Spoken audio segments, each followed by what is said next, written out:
Hello Mercedes fans and concept car fans in 1/64 scale. So we have the Mercedes AVTR concept vehicle, and let's see here, is there a brand? That makes no sense to me. Yeah, what about this? Did it say KFC model right there? No, that's some sort of German thing, so I don't know. I don't know what that brand is.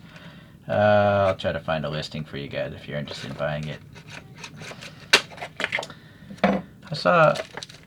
I knew this was on pre-order a while back, and I thought it was ugly, so I didn't buy it. But then I watched like a Supercar Blondie video on it, and it's pretty cool. So that's what convinced me to buy this model. It's such a funky concept. It's an electric vehicle, and the wheels can steer, parallel and stuff like that. Four-wheel steering. These are just normal wheels and tires, but they grafted on these plastic things that have LEDs in them. So these LEDs will change color and show the charging status and stuff like that. And it's got these funky individually controlled motorized flaps here. So it looks biomechanical. It was inspired by, by Avatar the movie, and you remember those little things that fell or floating in that world, or maybe some of those dragons they rode, or whatever those creatures were called. I can't make out this person's signature. If you know who designed this, please leave a comment. Let's give credit where it's due, but I don't have time to research everything in the world. Nice sketches, though. Alright, so getting back to this. Now we gotta open this up.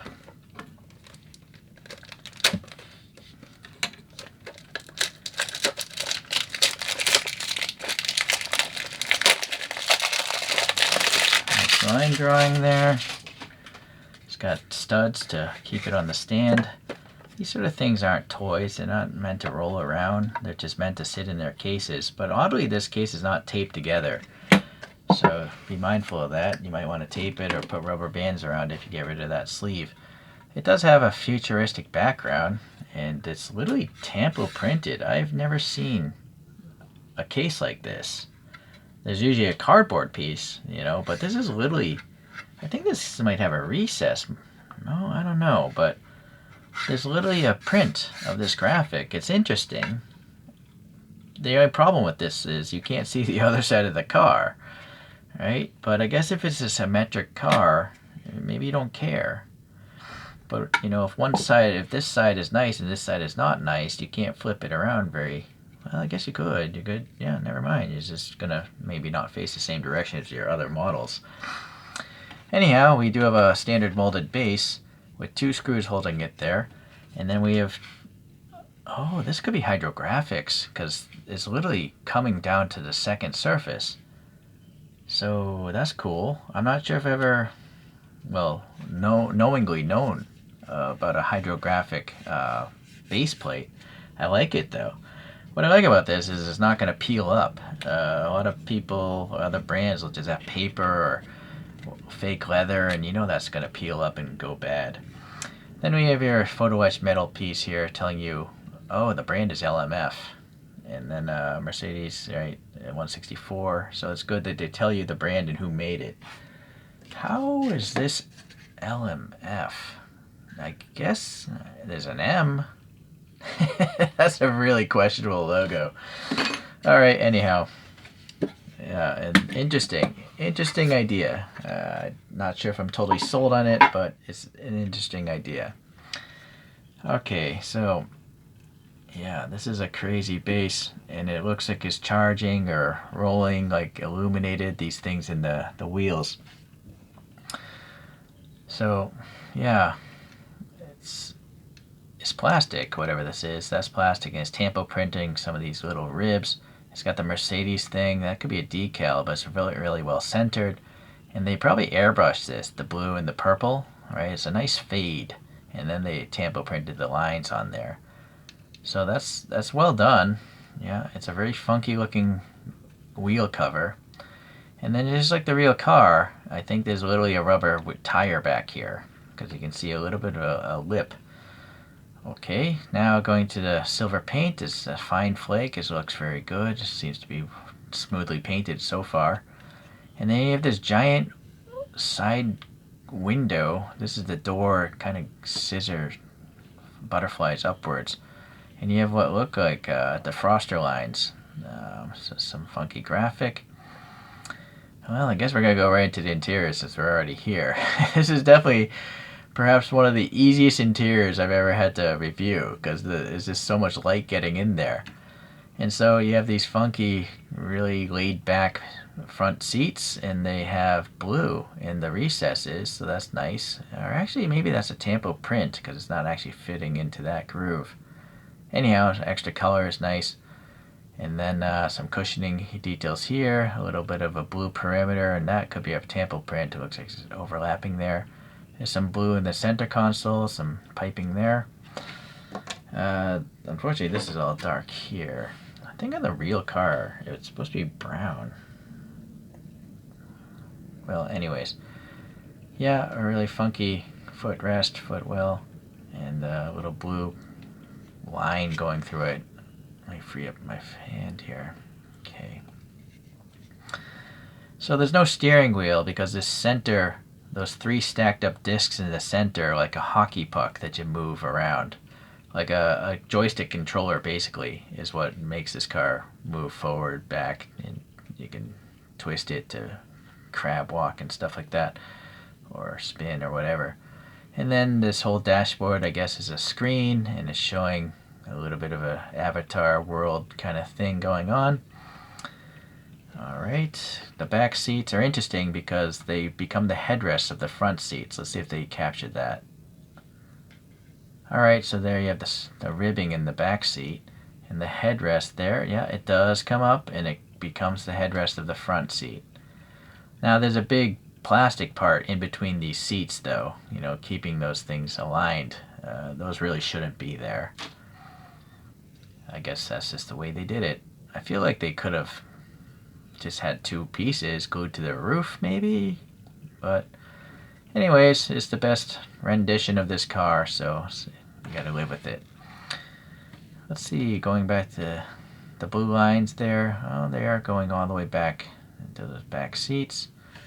On these headrests we have what look like just like silver markings. I'm not sure what those would be, or that's maybe just the molded plastic wasn't trimmed off because they're different on each seat. Alright, so good enough interior, I guess. Yeah, I just feel like maybe, I don't know, maybe my memory's wrong. I thought the color of that interior was different. It's cool that that dashboard is a bridge, right? Alright, well, this wheel here looks decent enough. Technically, this printing on that spoke is a little bit shifted too much, or maybe all of it. I don't know. It's like it's not quite centered, but at least the badge in the middle is centered. And then we have a big white Mercedes star. It's a separate piece. It almost looks like it's 3D printed. There's something about it. There's a graininess. I don't know if it's powder printed or if it's just painted white, like a matte white. But yeah, it's on a clear piece. This whole face is, you know, I'm obviously touching this surface, but you can see the little LED lights illuminated going back into that recess. How deep does it go? Not very deep. Still pretty neat looking. And then we have a Mercedes star crisply printed there on the front of the car. We have what looks like maybe like a charcoal metallic paint here, and then a white stripe. But this is black. Yeah, so this chin spoiler is a different color. It's a nice detail. They could have easily just made that black, right? Okay, let's see. Going up to the top. Yeah, black, or maybe that's charcoal also. Yeah, alright. So whatever this dark bronze, dark gunmetal color is, it's matching the front bumper. Yeah, but in there it's black, I think. Silver paint looks pretty good. Then we have those funky little flaps. They're molded well enough. And then this is crisply printed as well. And then we have a thin red paint effort for the tail light, and maybe that's another light as well. Although I don't see that on the rear photograph. Yeah, I'm not sure if that should be there at all. Okay, and then this is representing those LEDs that illuminate and show motion, but there's a brake, so they couldn't carry the LEDs further out.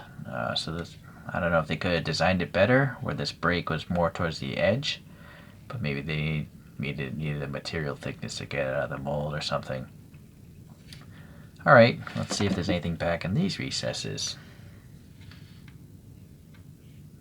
No. Just, I think, I was wondering if it's the same color as the front bumper. Possibly. It looks very metallic, or maybe it's just not enough paint. Anyhow, the decal's nice, and from most angles it just looks good, right? You just know it goes somewhere back in there in the darkness. Underneath the car, it's just smooth. Yeah, pretty much smooth. Yeah, I'm just looking at the rear photo. I almost feel like this white line should have just carried across all the way. But maybe on the real car, they changed color and it becomes like a third brake light or something like that. I mean, it's not a registered vehicle, so. Alright, well, that's it. It's actually kind of a simple car. It's got some printing here, fine lines for the headlights, but I don't know if there's anything back behind there that's just so shallow. I don't think there is. I don't think there's like a hanging light bucket or anything, but that's fine by me. I'm guessing the real car just LED strips. Yeah, there are those posts, and it's interesting how it curves upwards in the middle. Very impractical looking vehicle to drive on public roads, but it is a concept. And I think it's a well executed one. It's just such a funky, weird design. Alright, let's look at another Vision car. This is by Majorette. This is a Gran Turismo Vision car. AMG Vision Gran Turismo. This is 1/63 scale. This is crazy glue residue because I glued it together with these 3D printed wheels I designed and brakes. Yeah, so it's actually kind of similar in its styling to this in a way.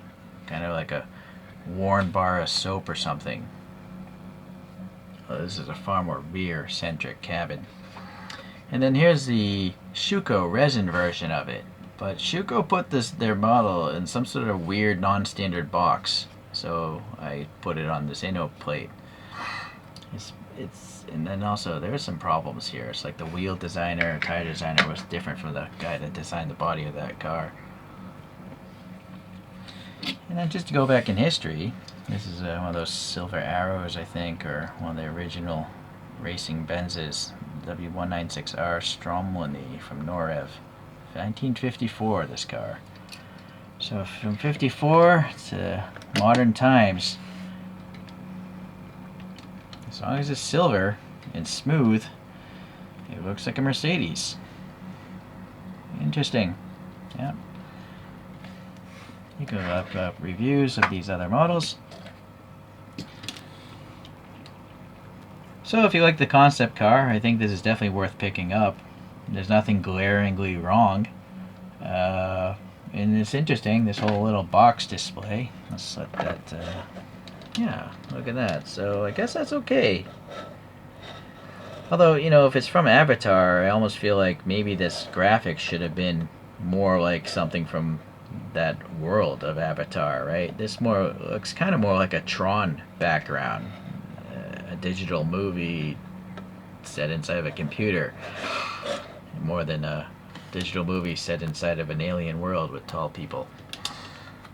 Thank you for watching today, and we shall see you the next time I review a premium model.